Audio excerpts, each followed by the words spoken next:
Oi, oi, oi, pessoal. Bom dia, bom dia. Boa tarde, bom fim de tarde, bom início de noite desta quarta-feira, 15 de abril, né? Esse momento tão dramático, tão intenso da nossa existência, tão cheio de contradições aqui no nosso país, tão que provoca tantas reflexões à humanidade inteira, né? Nesse fim de tarde de quarta-feira, vocês também estão um pouco perdidos, né? Enfim, acordar e dormir no mesmo lugar todos os dias, para mim é algo inusitado, porque eu viajo muito e também trabalhar dentro de casa o dia inteiro, embora eu esteja trabalhando muito, muito, muito durante esse período, faz com que a gente fique um pouco perdido, né? Mas eu estou muito feliz porque hoje eu vou conversar com uma amiga muito querida, queridíssima, Márcia Tiburi. Vou tentar começar a conectar a Márcia. Eu sei que ela já estava por aqui porque eu falei com ela há alguns minutos, tá, gente? Me deem um minutinho que eu vou incluir a Márcia na nossa conversa.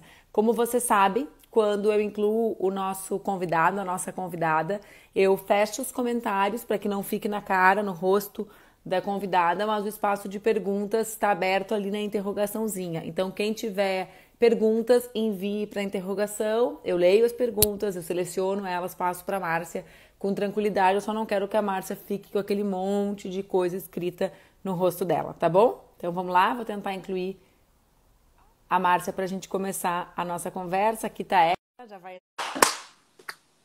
Vocês sabem que o Instagram, ele deixa a gente louca, porque às vezes ele fica instável e aí não adiciona a pessoa, mas a Márcia deu de primeira. Oi, querida! Oi, querida, que bom! Que bom te ver. Que bom te Muito ver por aqui. tudo bem? Tudo bem. A Márcia está fazendo um sacrifício para conversar com a gente esse horário, porque ela está vivendo em Paris nesse último ano e já é bem mais tarde lá, né, Márcia? Aqui é 10 horas, 22. É, é bem mais tarde. Então, foi o limite do horário que, assim, já é assim. Eu já tô dormindo esse horário, né? 10 da noite eu já tô, Pois ó. é, sabe que eu durmo cedo também, né? Então, É, eu também. Então, eu eu também. Obrigada por topar conversar com a gente nesse horário imagino, adaptado para o Brasil. por ti, eu ficaria até as 3 da madrugada, se eu conseguisse. Mas aí a gente abria um vinho e ficava tomando na live. Poderia ser uma E próxima live a próxima live é a do vinho, vamos. Eu com tô com alguém do lado. tudo bem. A gente coloca o Rubens e o Duca do lado para nos dar uma regulada nos assuntos, um cutucão. Ah, o problema é que não tem mais Porque coitadinho, né? Dancei de Rubens, é, pobrezinho. Tá lá o no Rubens Brasil. veio para o Brasil agora, veio. Ele tem que trabalhar, né? Eu sou só professora. Dá pra Agora tu fala assim, falar, dá pra falar dá desse. pra, dá pra tu falar assim, ó, ironia. Dá pra falar assim, ironia depois, porque as pessoas cada vez elas entendem menos, estão mais sofisticadas para entender a ironia. Eu, quando falo uma palavra agora, eu faço assim, ó, do lado da minha boca, aspas, porque quando eles editam, não tem lugar para eles editarem sem as aspas. Então, pois é, não espero isso dos teus seguidores, mas tem sempre uns malucos, né? Tem sempre essa gente do mal que corre atrás de ti 10, 100, 200 mil vezes mais do que corre atrás de mim. Se eu já Mas sofro, corre muito eu atrás de ti. imagino o que tu sofre. Então, eu quero começar, Márcia. Vamos A gente nessa. tá bem, a gente, né, alimenta a cabeça com perspectiva, e aí vai seguindo adiante, né? A Márcia é muito talentosa, gente. Eu quero começar falando sobre isso. A Márcia está vivendo em Paris. A gente vive um momento muito difícil da vida do nosso país, né, Márcia? Então, as condições que te fizeram ir para Paris, primeiro, sem condições ainda de dar aula, né? Tu sempre teve uma vida profissional muito sólida aqui no Brasil. E depois de concorrer às eleições, muito perseguida, né? O estado do Rio de Janeiro é um estado em que a perseguição sempre é mais intensa, ela tem essa ligação mais explícita com o crime organizado, com o escritório do crime, com as milícias, né? Existe outra caracterização no Rio de Janeiro daquilo que acontece conosco em outros estados, né? Até por essa ausência de nitidez do que é polícia e do que é milícia, né? A milícia faz isso com a gente. Mas eu, além de te dar um abraço, que eu pude te dar esse ano pessoalmente, que eu estava sentindo por não ter te dado um abraço solidário em nome de todos nós, né? Porque esse sacrifício teu, ele é teu, mas ele é por nós, né? O de viver longe, de denunciar esses caras. A Márcia é muito talentosa em outras coisas que eu não sei se vocês todos sabem. A Márcia é uma artista plástica fantástica. Vão no Instagram dela e olhem, ela tem um Instagram só de desenhos. Olha, eu fiquei até confusa. É forte dizer que tu desenha melhor ainda do que tu escreve, porque as pessoas são apaixonadas pelo que tu escreve. Mas talvez tu desenhes assim no mesmo nível daquilo que tu escreves e que tu reflete. Mas eu queria começar, Márcia, por um tema que está picando hoje aqui no Brasil, ou quicando, né, como a gente fala aqui no Sul, que a gente é do mesmo estado, que é o aumento da violência contra a mulher na época do coronavírus, né? Então, hoje até li a Folha de São Paulo, não sei por que eu continuo lendo, porque dizia assim, aumenta a morte de mulheres. Não, aumentou o feminicídio, o assassinato de mulheres em situação de confinamento com os seus companheiros. E as matérias sempre buscam um monte de razões, né? Então, é o aumento de álcool, né? É o aumento de tempo em casa, é a vulnerabilidade econômica, mas elas nunca abordam aquilo que estrutura aquela condição. Eu posso beber mais confinada, até não é o caso, do que não, né? Mas eu não vou sair por aí matando alguém, né? Por causa disso. Né? Porque, né?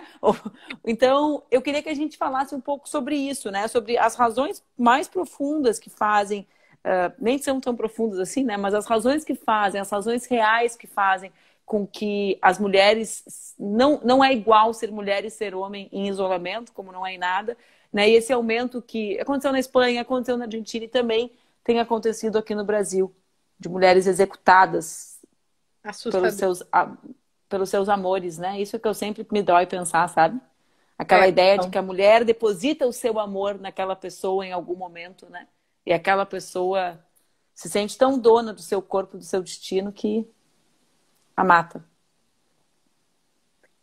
muito doloroso isso mesmo, Manuela, na forma como você está colocando. A gente tem duas questões, né? Uma é muito triste, realmente, uma mulher que confia e que entrega, então, o melhor de si para uma situação em que ela é violentada, espancada e chega muitas vezes a ser morta, num crime chamado feminicídio, que é um crime que se pratica contra mulheres, pelo fato de que elas são mulheres, sendo esse o principal elemento desse crime, o fator que sobressai, né, nesse crime. E o outro aspecto que eu acho fortíssimo também, que aparece nesse momento do confinamento, é a gente perceber o lar, a casa, como um espaço que não é protetor das mulheres. Um lugar que deveria ser um lugar de aconchego e proteção e se transforma e aparece, né, na sua dimensão de lugar de violência, de lugar onde uma pessoa que deveria ser protegida, na verdade, é atacada, muitas vezes até a morte. A gente pode incluir aí, nesse caso também, as crianças que são As abusadas, crianças. que são também espancadas, mas é importante que a gente perceba que isso faz parte de um circuito de violência que é uma característica de um tipo de masculinidade que está, infelizmente, muito em moda, né, Manuel? Essa masculinidade que tem sido chamada de tóxica é a masculinidade da violência histórica contra as mulheres e que, em determinados momentos da história humana, se faz ainda mais intensa do que o habitual. Porque a gente pode dizer que existe uma equação que organiza a nossa sociedade patriarcal. Essa sociedade patriarcal é a mesma sociedade capitalista, a mesma sociedade racista, por isso que a gente pode falar da interseccionalidade dessas violências e também da interseccionalidade das lutas, né? Porque, para colocar aí uma nota de rodapé nisso, acho que é bem importante. O capitalismo é um regime econômico, ideológico, político, que se organiza através de uma eterna e sistemática violência contra os corpos. O corpo do trabalhador, o corpo da mulher, o corpo do negro, que ele marca como mulher, como trabalhador e como negro, né? Que ele rebaixa a trabalhadora, ele rebaixa a mulher, ele rebaixa negro, até porque essas terminologias são criadas pelos sujeitos do capitalismo patriarcal racista, né? Não são os negros, nem as mulheres, nem os trabalhadores que se autoclaram. A gente tem essa equação. Os homens ficaram.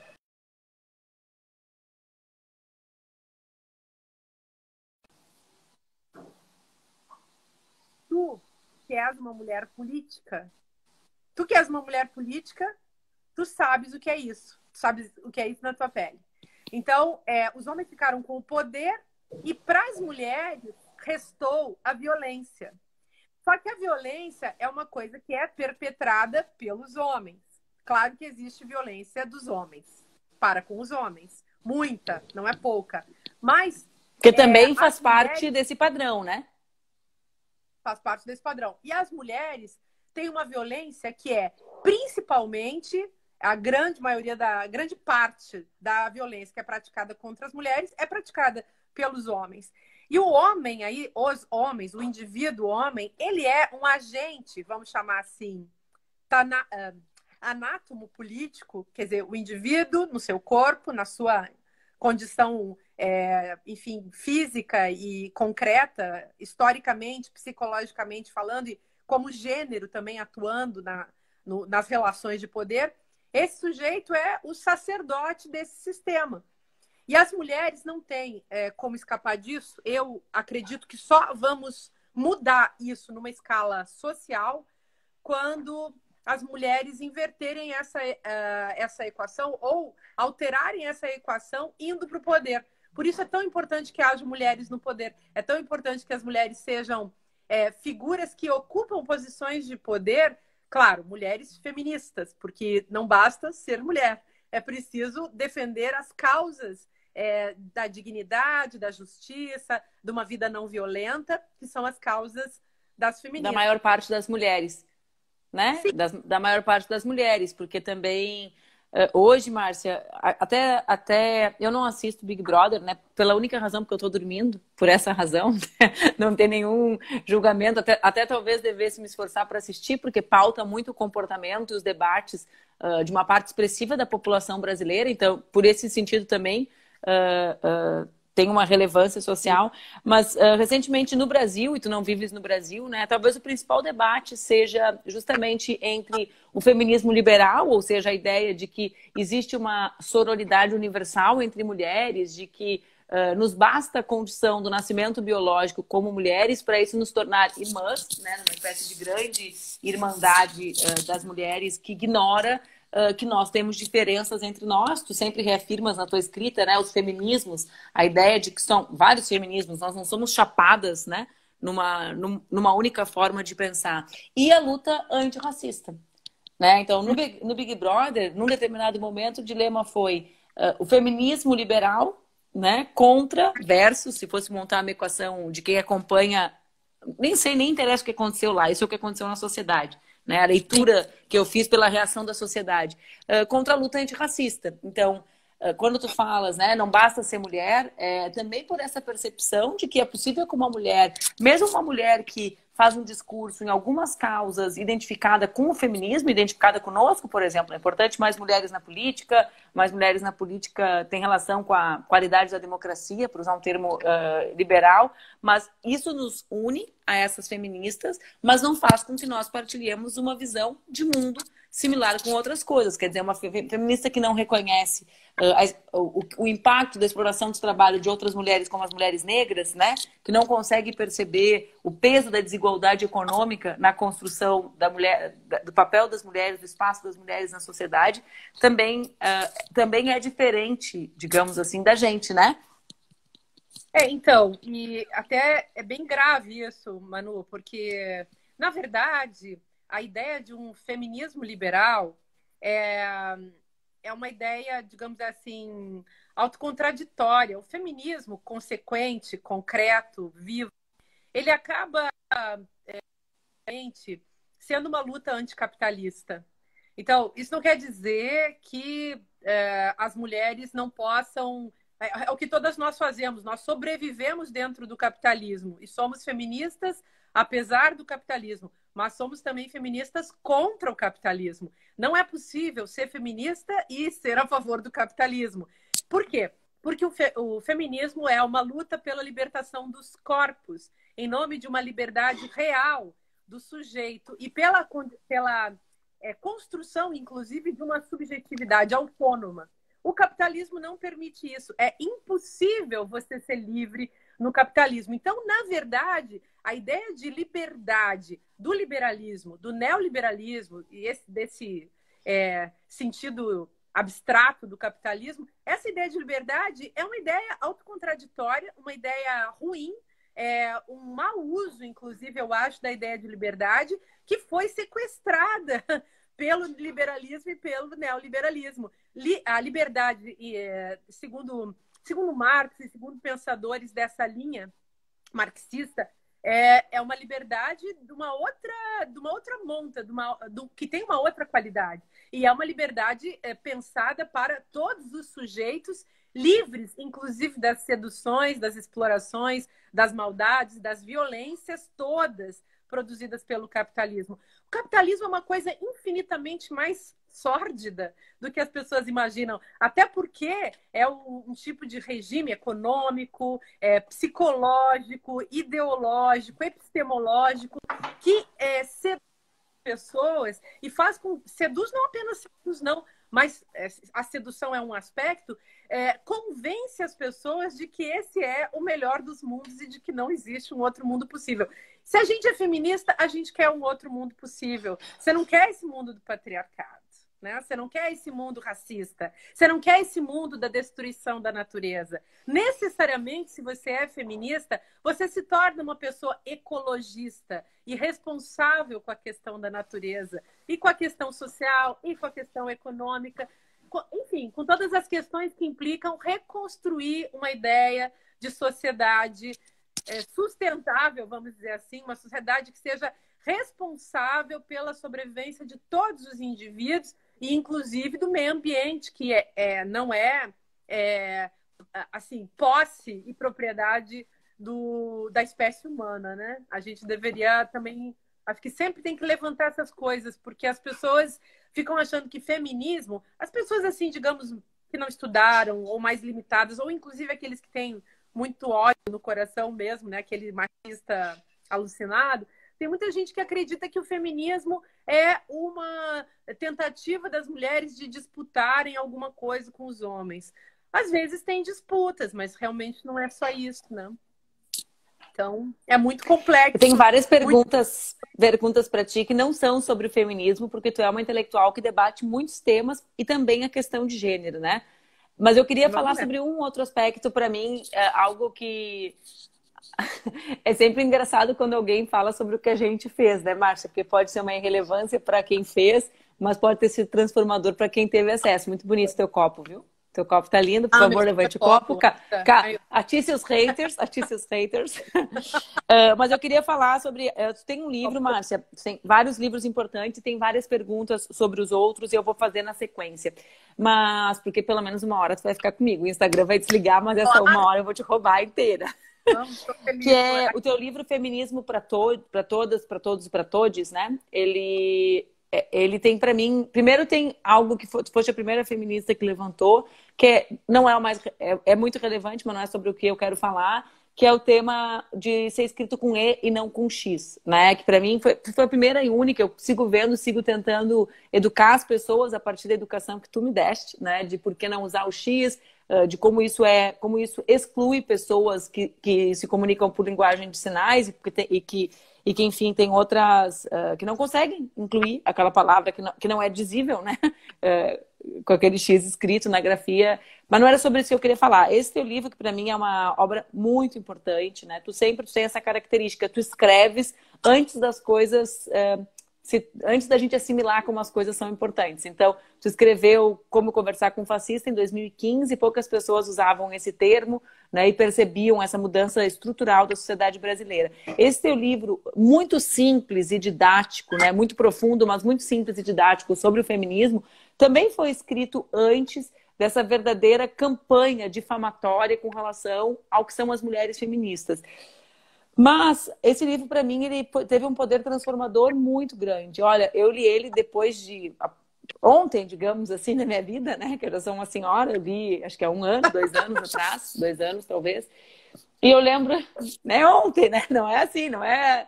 Eu não li há 20 anos para ter mudado a minha vida lá atrás. Mudou agora, com tudo que eu já tinha. E tem uma frase nele que, para mim, é talvez a frase que mais fez eu entender. Uau, é isso, né? Assim, tipo quando abre a luz, assim, que é a melhor coisa que acontece quando a gente está estudando, né? Parece que acenderam uma luz na nossa cabeça. Que é quando tu fala que o feminismo é o contrário da solidão, né? E aí eu me dei conta que durante toda a minha vida, dessa mulher em espaço público que tu falas, né? Dessa mulher no espaço político, eu tinha me sentido sozinha, né? E só quando existiu esse momento que é novo, de uma maior intensidade numérica e controle mesmo pelas redes sociais, na militância da rua, do movimento de mulheres, eu pude me tornar quem eu queria ser, né? Falar mais sobre temas que eu queria falar, menos, digamos assim, menos costurada e limitada pelo enorme machismo dos ambientes que eu ocupava, né? Então, eu mesmo depois de muitas coisas, pude me, digamos assim, passar por uma nova emancipação, libertação individual, num momento de intenso movimento de mulheres. E eu me dei conta que tinha relação com isso, né? Com mesmo eu já estava lá, eu já era deputada, né? Mudou radicalmente. Teve a ver com não me deixar, não me sentir sozinha mais, né? Conseguir me sentir amparada, estimulada num movimento vibrante de mulheres. Eu queria que tu falasse um pouco sobre isso, porque tu sabe que eu amo essa frase, tu sabe que eu roubo ela em todos os meus livros, eu acho que eu vou gastar ela, eu quero tatuar ela, mas eu acho um pouco, sabe, um pouco assim, a Márcia vai achar que eu tô pirada na frase. Qualquer todo dia eu ponho Márcia Tiburi, mas eu queria que tu falasse um pouco, porque para mim, talvez essa de todas as coisas que eu li, tenha sido assim a coisa mais potente relacionada a como não conceitualmente, né, mas sobre como nós mulheres feministas nos percebemos e somos mais fortes quando temos umas às outras, né? E o quão profundo é isso, porque isso é romper com a cultura de inimizade entre mulheres, isso é existir um movimento de mulheres, isso é, enfim, por isso para mim é muita coisa. Uhum. Eu acho que primeiro que eu fico super feliz que tu tenha gostado dessa frase e feliz também porque muito é tu mesma que chama atenção para essa frase, né? Sabe que a tradução dele em italiano, o livro vai sair na Itália e o título dele vai ser O Feminismo é o Contrário da Solidão. E, porque o pessoal também ficou assim, olha que frase, né? Acho que ela podia ser o título, enfim, a tradutora. Mas eu acho o que eu percebo também, Manuela, é que no teu caso, considerando a política, a mulher política que tu és, é muito importante que tu tenha trazido, agregado à tua história essa luta das mulheres, essa luta pelos direitos das mulheres, porque esse direito não pode ser apagado. E eu me lembro assim do Lenin, né, falando da importância de nunca se esquecer a luta das mulheres e da Clara Zetkin colocando essas questões, fazendo uma luta feminista tão importante naquela época, 100 anos atrás, né, gente, mais de 100 anos atrás. E, e eu acho que essa frase ela carrega uma síntese realmente do que a gente vive com o feminismo potente, né, com o feminismo. Porque eu também, pessoalmente, acho que todas nós mulheres enfrentamos sempre fugir da solidão. E muitas vezes as mulheres tentam fugir da solidão construindo uma família, tendo um marido, tem uma mística, né? Marido, namorado e tal, que está se tornando cada vez mais antiquada, porque as mulheres, à medida que elas percebem a potencialidade das suas próprias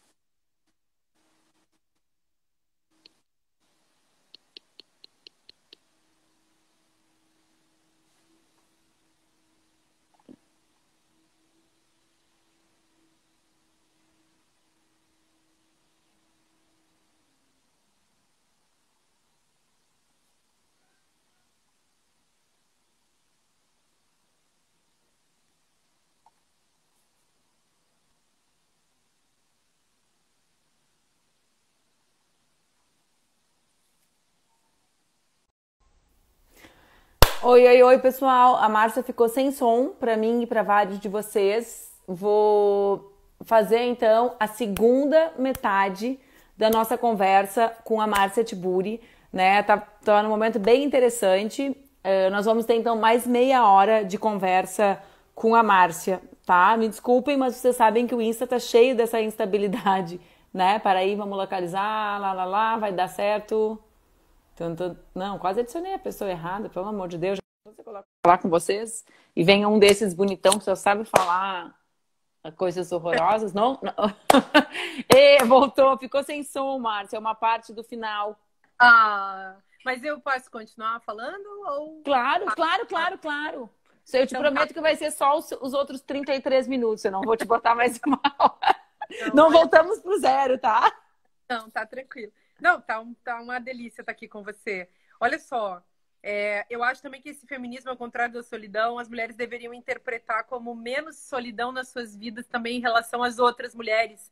A gente pode andar mais juntas, as mulheres podem andar mais juntas e as mulheres podem namorar entre elas. Isso é uma coisa que eu quero falar. Porque eu, como professora, como, enfim, essa pessoa que anda por aí, eu escutei sempre demais muitas histórias tristes de mulheres infelizes com suas vidas sexuais e com sua afetividade, e com sua falta de companhia, falta de companheirismo, uma busca muitas vezes muito frustrante em torno do homem, sei lá, namorado, companheiro, e muito idealizado também a figura do príncipe encantado. Isso ainda é uma coisa de... Assim, eu acho que na minha geração, eu sou 10, 11, 12 anos mais velha que você, eu acho. Na minha geração, isso era muito pesado e eu acho que as mulheres eram muito reprimidas em relação a isso e eu escutei muita gente sofrendo. Então, eu acho que, assim, as mulheres devem aproveitar essa nova onda feminista. As mulheres devem aproveitar que o mundo vai ter que mudar e devem também aproveitar para abandonarem os padrões afetivos internalizados do patriarcado. Ou seja, a gente não tem que ser casada, a gente não tem que namorar homem, a gente não tem que fazer nada, não tem que ser mãe. Que a gente não quer fazer, exatamente, não tem que ser mãe. Não tem que ser mãe se não quiser, não tem que agradar se não quiser. A quantidade de mulheres que ficam dizendo que foram criadas para agradar, que precisam agradar, que se sentem culpadas quando não agradam, isso é uma das coisas que eu fico mais penalizada, porque a gente pode muito bem ser feliz ou sozinha ou com as outras, e acho que essa libertação a gente deve umas para as outras, e é o nosso companheirismo entre nós, que não é só sororidade, gente. E a dororidade vai, que é um conceito que eu acho fantástico da Vilma Piedade. Também.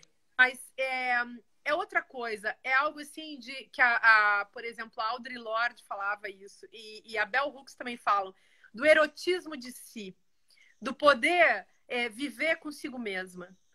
Que é uma coisa que foi, eu coloquei isso nesse livrinho do Feminismo em Comum, é uma coisa que foi proibida para as mulheres, Manu. As mulheres nunca puderam ter uma biografia, uma autobiografia, porque as mulheres não tinham história.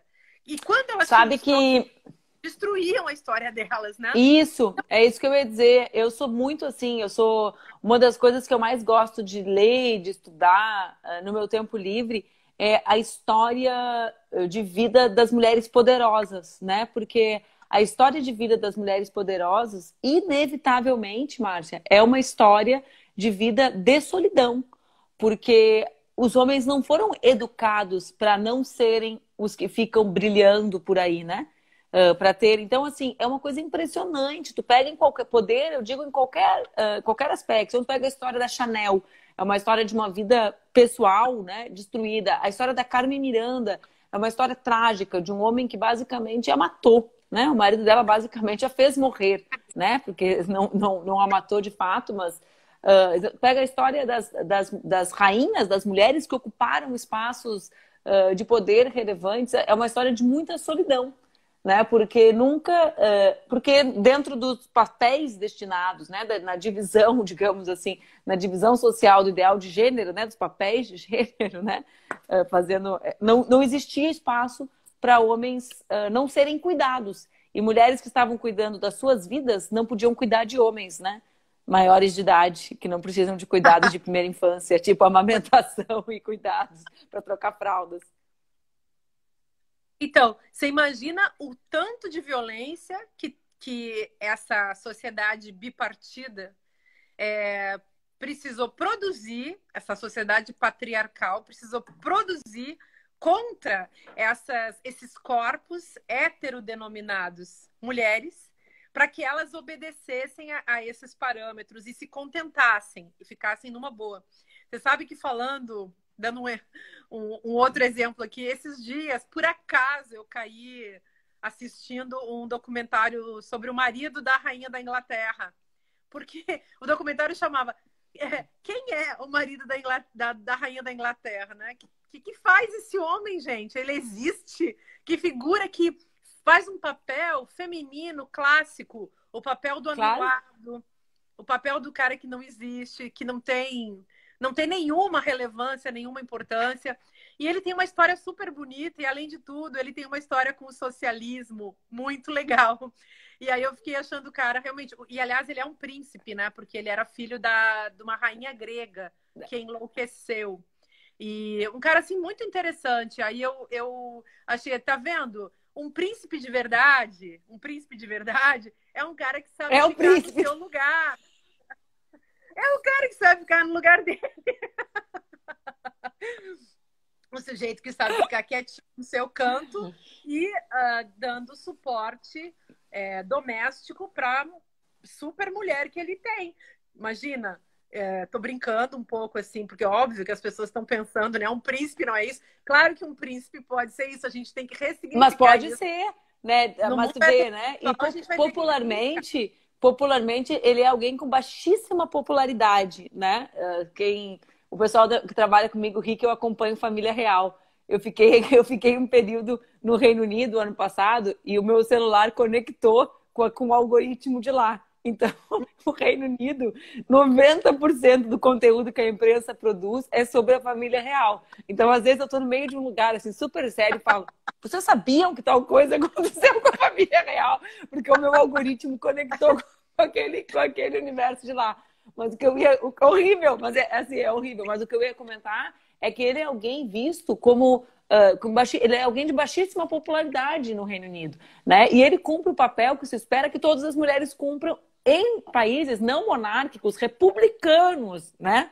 Porque a gente está falando, monarquia é uma outra coisa completamente Locke, né? De pensar, né? Como é que legitima o poder, né? Essa coisa enfim, mas a gente está falando de repúblicas como o Brasil, que durante a eleição as primeiras damas seguem desfilando como se fossem funcionárias, como se fosse uma função a ser cumprida, né, Márcia? Então, ir lá e ver o paralelo. Então, com ele se fala, quem é esse homem que suporta, né, fazer aquilo que no mundo inteiro os presidentes das repúblicas têm, né? Causa espécie, como diriam os mais antigos, né? Um homem cumprindo o papel que sempre é imaginado para as mulheres, né? E você vê, é um bom papel para os homens. Tem uma animação fantástica que chama The Queen's Top Gork, que é aquele cachorrinho que a rainha tem. E nessa animação, tu começou a falar, eu comecei a rir. Eu adoro desenho animado, porque ele é um desenho animado meio de adulto, porque ele é um desenho sobre o cachorro da rainha, tem o cachorro do Trump, e é Estados Unidos e Inglaterra, assim, né? E Reino Unido, enfim, o cachorro do Trump e o cachorro da rainha. Mas aí tu tem que ver como eles retratam o marido da rainha, pra tu entender. O marido da rainha não tem direito nem a chinelo dentro de casa. Até os cachorros têm, ele não tem direito a nada, né? Porque é um homem que se presta esse papel. Márcia, tem muita gente querendo que eu vire o disco contigo para falar de um outro assunto, que é muito ligado à questão de gênero, indiretamente, porque quando se fala em ignorância, em violência política, no Brasil, a gente está falando sempre de uma violência que também se materializa de forma muito mais gritante contra determinados corpos, né? Então, quando a gente vê as redes de ódio, por exemplo, que se sustentam na internet, elas têm um recorte muito vinculado à questão de gênero e muito vinculado à questão racial e de orientação Ih, perdeu o som de novo. Será que... Mara... Ô, Márcia, não escuta. Eu vou desligar e voltar.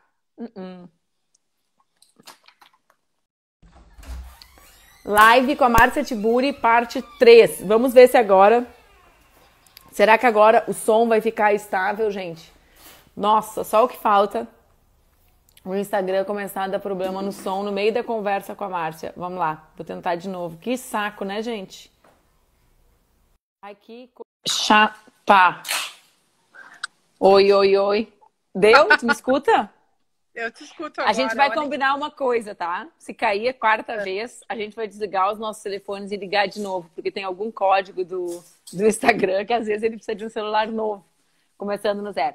Mas enfim, o que eu quero te perguntar, que as pessoas pediram para eu conversar contigo sobre outro tema, que é com relação a... Teve uma pessoa até que fez uma pergunta engraçada, se dá quando a pessoa é apaixonada por alguém que vai se mostrando um fascista, como faz? Né? Engraçada porque não somos nós, eu quis dizer assim, inusitada, né? Mas péssimo dele, péssimo, viu? péssimo. Porque eu sou uma ariana com Lu em Ares, então, tipo, eu acho igual meu marido. que todo mundo merece levar um pé na bunda, e pé na bunda é educativo, só tem que tomar cuidado porque os caras na geração ofendida, os homens ofendidos ficam muito violentos. Então, assim, se protege antes e dá um pé na bunda elegante. Sabe que eu sou casada com o Ariano com o Lu em Ares, né? Esses dias eu falei assim, nossa, o pessoal fica ali nas minhas redes, o pessoal sofre. Escolheu trabalhar contigo, que é o quê? Tipo assim, vida real, aqui é vida real. Sabe? Bom, mas o pessoal pediu pra gente falar sobre... a vida real. Vocês são vida real demais pra mim, mas ok. Não são, né? São meus queridos, tanto que eu tô aqui. Mas o que eu ia falar é justamente sobre como conversar com o fascista, né? As pessoas, elas, na verdade, eu tô tentando juntar perguntas que eu li enquanto elas reaparecem aqui na área de perguntas, e eu vou fechar os comentários para não ficar no teu rosto. A gente luta muito para transformar o nosso país, né, Márcia? Para que ele não seja mais, ou que volte a ser um lugar em que exista um debate civilizado, em que a gente possa concordar e discordar com as pessoas, e isso não faça que a gente tenha que viver fora do Brasil, como tu tiveste que ir. Mas, dentro disso, vamos lá, essa é a nossa luta. Existe uma legião de pessoas que não se conectam mais com os debates que nós fazemos. Então, nesse momento, o Brasil é um dos poucos países do mundo em que pessoas, por exemplo, comandadas pelo presidente, né? É verdade, o que exerce um papel pela relevância, pela referência, né? Pelo espaço de referência, de visibilidade pública, que fazem carreatas e caminhadas em defesa do fim do isolamento, ou seja, não se conectam mais com a ciência, nem quando isso é para salvar suas próprias vidas, não é nem diante da iminência da sua própria morte, né? Então eu queria que a gente pensasse um pouco juntas, mas que tu falasse um pouco sobre qual o caminho para a gente disputar uma parte dessas pessoas, né? Porque existem 15%, 12% das pessoas que são convictas, que se engajam mesmo num projeto, que têm consciência, e tem uma parte, como tu disseste, que por ignorância, no sentido do não saber, por não se conectam mais com as pautas que são relevantes, que ficam diluídas nessa ignorância profunda, né? Parece aquela parte do oceano que não tem luz, sabe, Márcia? Nossa, e é uma boa metáfora. É assustador isso. No Brasil contemporâneo, houve, a meu ver, uma injeção, uma implantação do fascismo. Quando eu comecei a chamar de fascismo, eu não comecei a chamar de fascismo em 2015. Na verdade, eu estudava porque eu fiz mestrado, doutorado, autores, pesquisadores que sempre trabalharam nesse. Eu terminei meu doutorado, gente, faz mais de...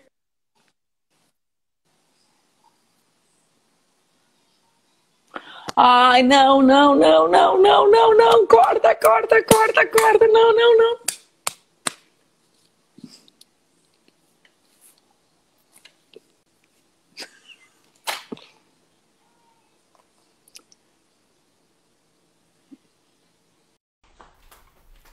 Ai, pessoal.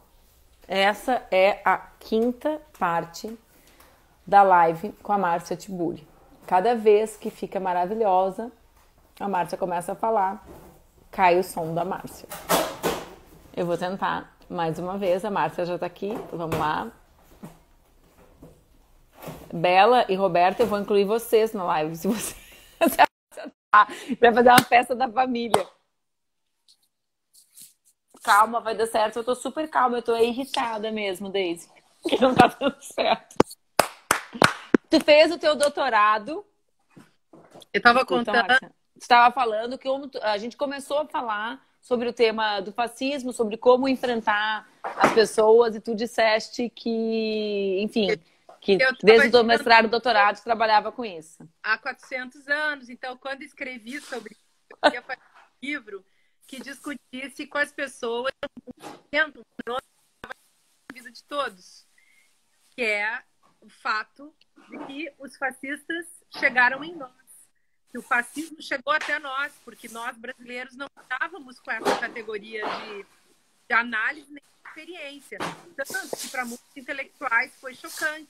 Eu fui muito questionada naquela época, e gente que hoje fala muito tranquilamente, naquela época ficava me criticando. Mas, enfim, eu acho... Não tinha um cara do Rio Grande do Sul que ia nas livrarias e escondia os teus livros, sabe dessa história? O Jean me contou. Não, então, esse não era um gaúcho, era um paulista lá da PUC de São Paulo. Não vou falar. Ah, bom, o Jean me contou. Para ele não se matar de raiva. O cara me odiava num nível assim, mas assim, gente de direita, os MB heróis da vida, fiquem até entende. Agora, um sujeito que estudou foi perdoável, né? E a misoginia, uma nojenta, assim. Mas enfim, eu acho que o plantado no Brasil de uma maneira técnica, publicitária. Acho que 2013 tem a ver com isso. Acho que o interesse do capital estrangeiro no Brasil tem a ver com isso, que o neoliberalismo que graça pelo mundo afora tem a ver com isso, e que o Brasil virou realmente um laboratório da experiência internacional do neoliberalismo, como nos anos 50 foi o Chile, nos anos 60 o Brasil também, o Brasil já foi laboratório. E o Brasil é um lugar muito especial para fazer laboratório, porque isso faz parte da sua história colonial. Esse ano eu vou lançar um livro que chama Complexo de Colombo, que é justamente para a gente avaliar o que significa, inclusive, ser brasileiro. Porque a gente não é índio e a gente não é europeu. A gente é alguma outra coisa. E nos deixa uma situação que precisa ser avaliada, a meu ver. Precisamos refletir sobre isso. Na forma que ele se desenvolve entre nós, tem tudo a ver com essas heranças mal resolvidas, com a grande violência que foi feita em relação aos povos africanos, aos povos, entre aspas, indígenas, e, inclusive, que continuou se repetindo e se fazendo em cima do corpo das trabalhadoras, dos trabalhadores. E eu acho que, como é que a gente faz com isso? O que fazer? Se tu vai lá aos caras que entendiam, que estudaram o fascismo lá no texto, para não falar só do Adorno e do Horkheimer, se tu pega, por exemplo, que era um cara fascinante, que teve uma história também muito triste, acabou muito mal. Esses caras que explicaram o fascismo, que compreenderam como ele funcionava, sabiam que ele tinha a ver com uma perspectiva afetiva, sexual, que tinha a ver com uma formação, inclusive, do caráter das pessoas, e com toda a construção de si como sujeito de uma vingança, de todos os afetos negativos, na verdade. E o Adorno, quando publica em 1950 um livro chamado A Personalidade Autoritária, ele não tinha pesquisado no campo alemão, ele tinha pesquisado no campo americano, porque ele estava, que nem às vezes acontece, exilado nos Estados Unidos, né? E aí lá ele fez uma pesquisa profunda com vários psicanalistas, psicólogos, e chegaram à construção de um objeto interessante chamado escala F. E a escala F são 9 aspectos que fazem parte incontornável, como dizem hoje, da personalidade autoritária. Então, primeiro, a servidão ao ser autoritário. Depois, a agressividade, que imita esse ser autoritário. O padrão de cada uma, que é calçar quem está em cima e pezinhar quem está embaixo. A excessiva preocupação com a sexualidade do outro. Um aspecto super importante, a incapacidade de pensar, de refletir sobre si mesmo, de estar dentro de si. Por isso essa aparência de que está todo mundo louco também, porque as pessoas estão sideradas, elas estão fora delas mesmas. E aí tem várias outras características, o anti-intelectualismo, que é outro aspecto, que é o ódio a outra pessoa porque ela fala, sei lá, usa uma epistemologia, o ódio aos professores, o ódio aos intelectuais, aos artistas, as pessoas que gostam de ler, as pessoas que estudam, as pessoas que falam coisas bonitas, os poetas.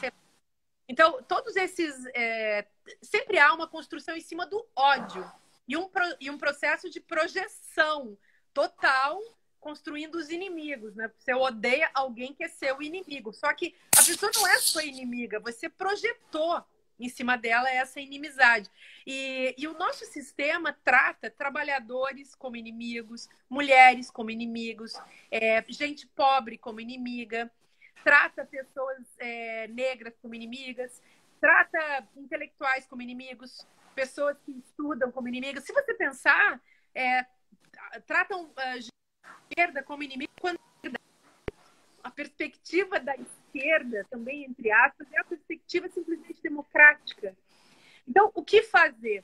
Eu acho que tem medidas a serem tomadas, sim.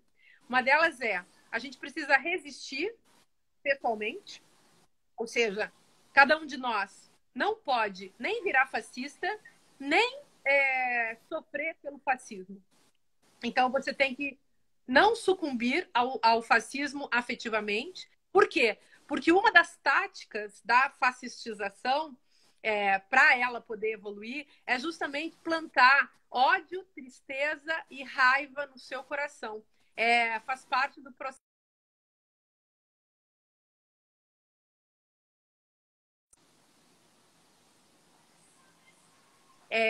Que as pessoas cuidem de si. Esse cuidado de si, nesse momento, para atravessar o fascismo inteiro, vivo e podendo ajudar as pessoas, isso é fundamental. Depois disso, acho que é importante a gente não dar espaço para fascistas. Veja, quando eu escrevi Como Conversar com Fascista, esse é um título que tem um lado irônico, irônico não no sentido do sarcasmo. Eu coloco uma questão para que as pessoas pensem nela. É isso que o Sócrates fazia. Ele não estava zoando das pessoas, ele estava colocando uma questão e deixando que o outro pensasse naquilo que tinha sido colocado. Essa é a postura irônica. Então, eu coloquei uma questão difícil para que as pessoas criassem uma imaginação em torno disso, né? E aí sim, eu acho que a gente deve tentar esclarecer as pessoas que podem ser esclarecidas, mas mesmo aquela pessoa que pode ser esclarecida não pode ter espaço para a produção de discurso de ódio.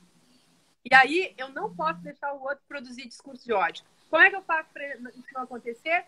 Eu faço silêncio ou eu bloqueio ele nas redes. Eu não posso dar espaço para esse sujeito espetacularizar a sua performance. Porque, em nível profissional, dos agitadores fascistas, é isso que eles buscam. Tem um desses que está na origem da perseguição que eu sofri no Brasil e das milhares de ameaças de morte que eu sofri, motivo pelo qual hoje moro aqui, pelo qual eu não tenho mais Facebook, coisas do tipo. Um desses foi eleito. E qual era a estratégia? A estratégia não era buscar diálogo. Por quê? Porque havia, na verdade, o agitador fascista, ele não está procurando diálogo com ninguém. Ele tem uma ideologia que ele precisa sustentar, ele quer ver as hipóteses dele sempre repetidas, não é nem sequer confirmadas, ele não quer ver a confirmação da sua teoria. Ele quer, sim, fazer do outro uma espécie de boneco da sua condição, do seu discurso, ele quer manipular o outro, e isso a gente não pode permitir. Então, se tiver que deixar o sujeito falando sozinho é o melhor. Agora, sempre com muito cuidado, porque as pessoas estão muito violentas, os fascistas são... As pessoas que aderiram ao fascismo são violentas. Então, hoje em dia existem muitos grupos também nazi-fascistas no Brasil. As pessoas todas agem com base na violência. E nós que somos agentes da não violência, nós que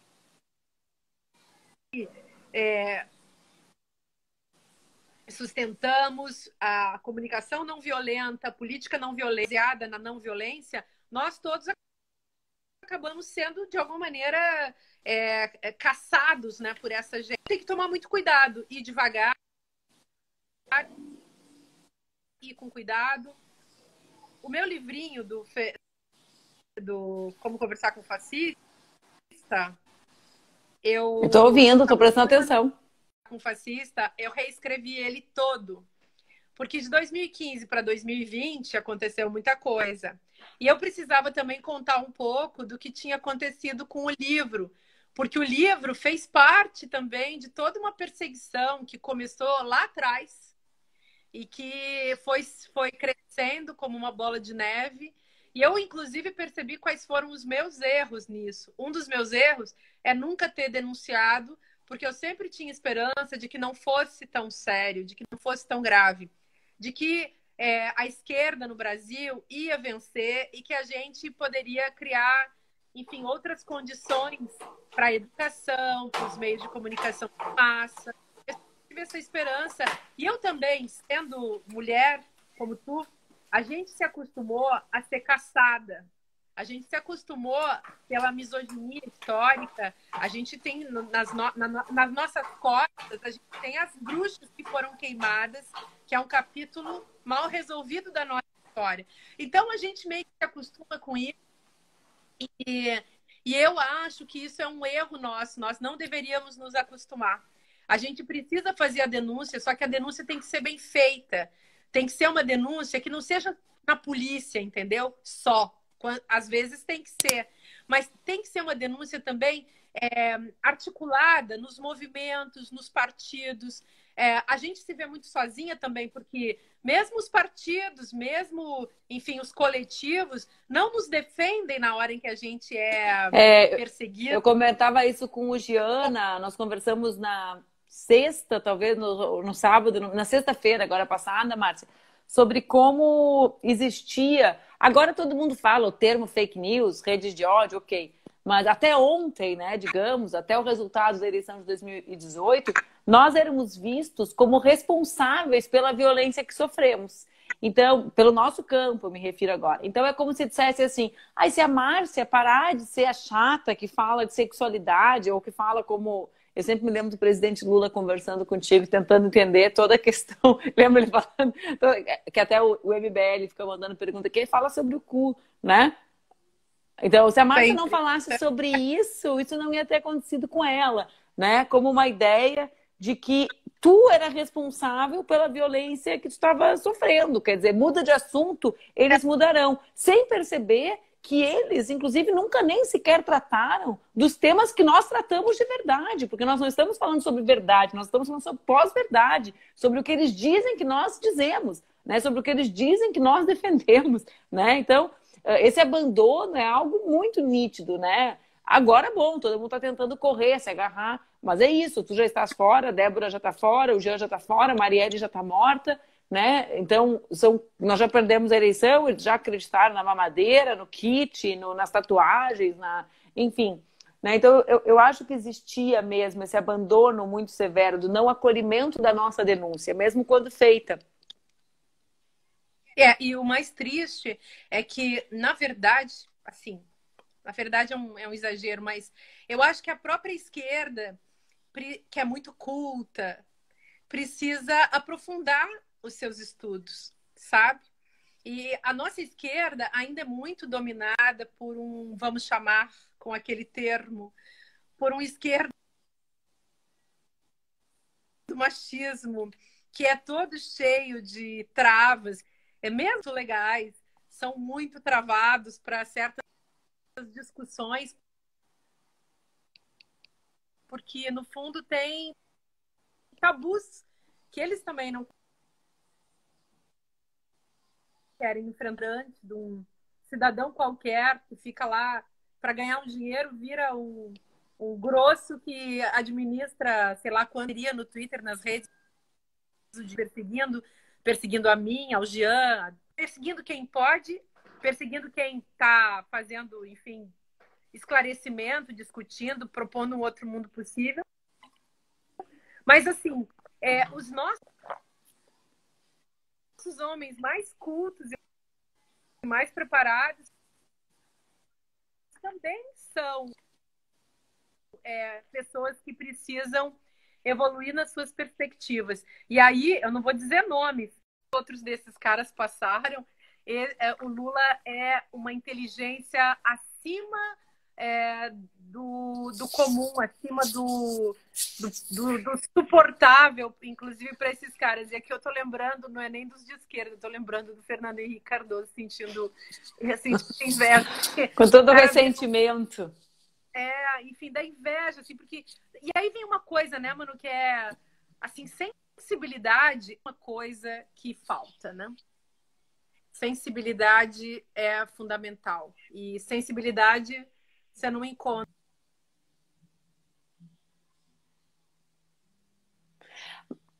Será que sumiu o som da Márcia? Sumiu o som da Márcia, sumiu.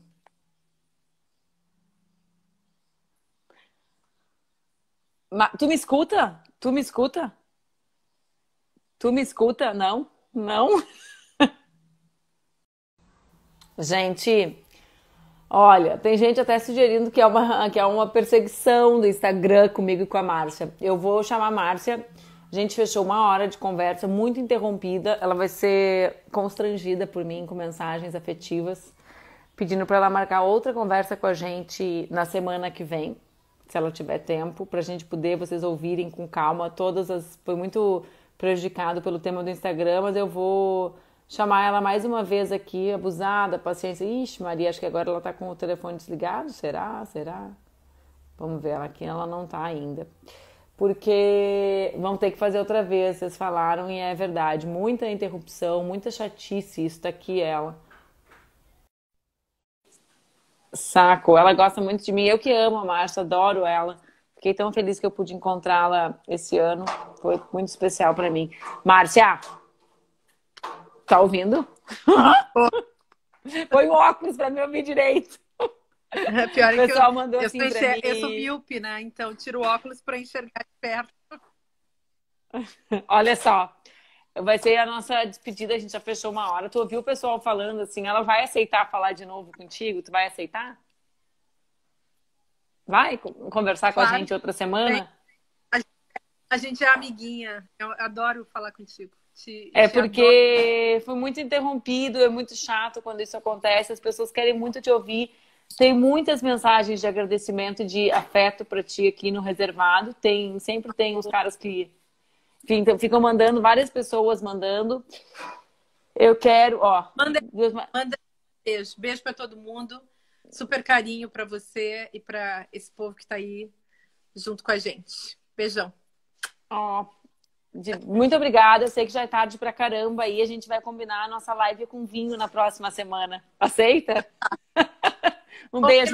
Bom descanso. Fica bem. Muito obrigada por tudo. Beijo.